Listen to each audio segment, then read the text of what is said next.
نحمدہ و نصلی علی رسولہ الکریم۔ بخاری اور مسلم میں یہ جو حدیث موجود ہے، حضرت سیدنا عمر بن عاص رضی اللہ تعالیٰ عنہ سے روایت ہے، نبی کریم علیہ الصلوۃ والسلام نے ارشاد فرمایا اذا حکم الحاکم فاجتہد ثم اصاب فلہ اجران واذا حکم الحاکم فاجتہد ثم اخطأ فلہ اجر۔ تو یہ جو حدیث ہے اس پر اس کی جو وضاحت ہے اور اس کی تشریح کے حوالے سے آج ہم اپنی ویڈیو میں گفتگو کریں گے۔ اور جیسے کہ آپ تمام حضرات کو معلوم ہے کہ ہم اپنی ویڈیوز کے ذریعے مفتی دانش ہادی ہمارا یوٹیوب چینل ہے، ہم ڈاکٹر اشرف آصف جلالی صاحب نے جو کہا تھا کہ باغ فدق کے معاملے سیدہ پاک فاطمہ زہرا رضی اللہ تعالی عنہا خطا پر تھیں، تو اس حوالے سے ہم گفتگو کر رہے ہیں۔ اور یہ جملے سیدہ پاک کی شان کے ہرگز بھی لائق نہیں، اور خطا اجتہادی کا پھر انہوں نے کہا یہ قول جو ہے نا مفتابی قول نہیں ہے، راجع قول نہیں ہے۔ تفسیر کے ساتھ ہماری ویڈیوز مفتی دانش ہادی یوٹیوب چینل پر موجود ہے، فتویٰ بھی ہمارا آ چکا ہے، یہ مفتابی قول نہیں ہے، راجع قول نہیں ہے۔ بہرحال ڈاکٹر اشرف آصف جلالی صاحب گمراہ نہیں ہونا، یہ اہل سنت سے خارج ہے۔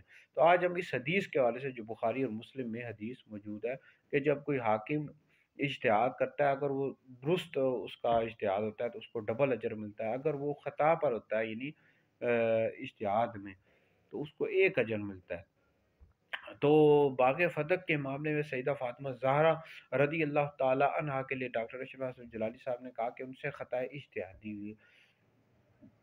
تو سب سے پہلی بات یہ ہے کہ اور یہ حدیث ڈاکٹر اشرف آصف جلالی صاحب کے سامنے رکھ کر کہہ رہے ہیں کہ جو ہے مجتہد کے لیے خطا اجتہادی کہنا کوئی گناہ تو نہیں ہے، اس کو تو ایک اجر ملتا ہے، یعنی گناہ تو نہیں ملتا نا، ایک اجر ملتا ہے۔ مجتہد اگر غلطی بھی کر دے اس اپنے اجتہاد میں تو اس سے یعنی خطا اجتہادی ہو تو اس کو ایک ثواب مل جاتا ہے۔ حضرت فاطمہ زہرا رضی اللہ تعالیٰ عنہ سے خطا اجتہادی ان کو ایک اجر ملے گا۔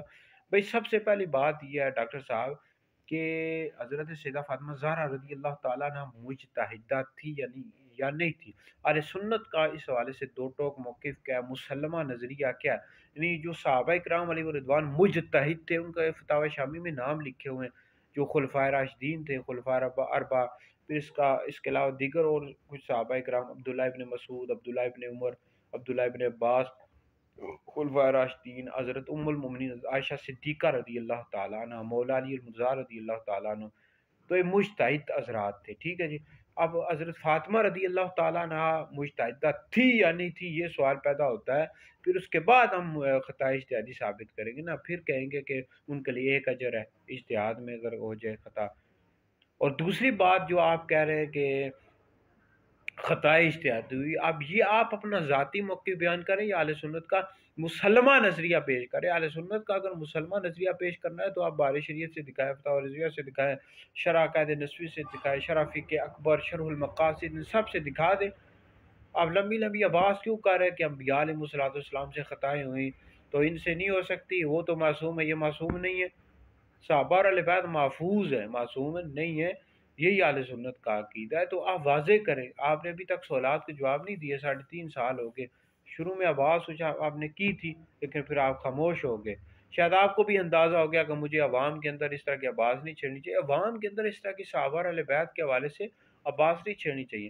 آپ حضرت امیر معاویہ رضی اللہ تعالیٰ سے خطا اجتہادی ہوئی تھی، اہل سنت کا مسلمہ نظریہ ہے، پھر بھی عوام کے اندر جا کر اس طرح کی باتیں نہیں کرنی چاہیے، اہل سنت نہیں کرتے، انتشار پھیلتا ہے، ٹھیک ہے جی۔ علماء جو ہوتے ہیں مفسرین محدثین، وہ جب کتابیں لکھتے ہیں تو وہ کرتے اس طرح کی بحث، وہ علماء تک ہوتی ہیں، عوام میں نہیں کرنی چاہیے۔ اور علماء نے آپ کو توجہ بھی دلائی کہ آپ نے آواز کیوں چھیڑ دی عوام کے اندر۔ بہرحال ڈاکٹر صاحب نے یہ جو بات کی یہ مسلمہ نظریہ نہیں اہل سنت کا کہ حضرت فاطمہ سے خطا اجتہادی ہوئی۔ صدیق اکبر رضی اللہ تعالیٰ عنہ نہ غاصب نہ ظالم، یہ اہل سنت کا مسلمہ نظریہ ہے۔